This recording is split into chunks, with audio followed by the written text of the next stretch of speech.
Perombakan itu perlu sekiranya prestasi Menteri itu Malaysia ataupun keadaan-keadaan yang menuntut yang lain. Umpamanya kita ini satu bentuk parti dengan koalisi, jadi rundingan harus diadakan, penyertaan itu harus timpal dengan kekuatan masing-masing parti. Semua itu mesti diambil kira. Jadi saya fikir tidak lama lagi, dan saya telah bagi tahu, mengingatkan seorang anak kecil yang bagi nasihat di depan masjid itu, Akmal tak salah saya, dia kata sebelum akhir tahun. Jadi saya kata saya setuju. Tetapi saya tidak fikir setelah 1 tahun kita buat penilaian yang adil. Orang perintah 10 tahun, 3 tahun. Jadi 1 tahun itu adalah awal. Jadi menteri-menteri harus diberi peluang memperbaiki prestasi mereka, meningkatkan, termasuk Perdana Menteri juga. Kemudian kalau ada sedikit penyesuaian berdasarkan pengalaman kita 1 tahun, kita akan lakukan, termasuk menambah sekiranya perlu. Tetapi balik kepada tadi Rahmah ni ya, Allahyarham Salahuddin memberikan satu gagasan yang menarik, iaitu tentang skim penjualan Rahmah yang ternyata lebih murah dari harga pasaran. Tapi ini dikembangkan sekarang.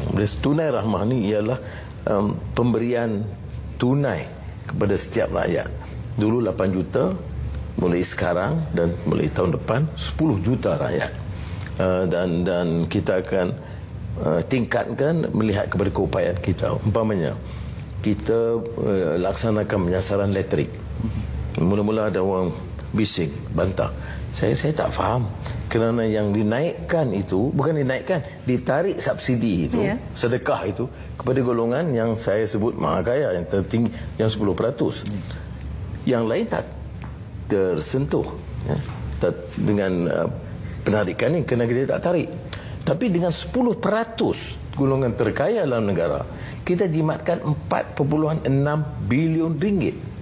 Maknanya selama ini dasar kita berpuluh tahun ini subsidi kepada semua rakyat, termasuk 3.5 juta orang asing dan 10% golongan terkaya. Jadi bagi saya tidak menasabah. Jadi kalau kita teruskan dengan penyasaran umpamanya subsidi minyak, dasar yang sama akan digunakan. Tetapi kalau dibimbangi ada kesan negatif dari segi kenaikan harga, maka kita tampung kepada 10 juta rakyat ini dengan bantuan tunai Rahmah bertambah. Kalau kita dapat jimatkan 10 bilion, apalah salah 3 bilion ringgit itu dipulangkan kepada rakyat. Itu pendekatan kita. Betul, kita sentuh tentang politik sikit. Kerajaan Datuk Seri dibentuk oleh gabungan beberapa parti yang sebelum ini ramai memikirkan tidak pernah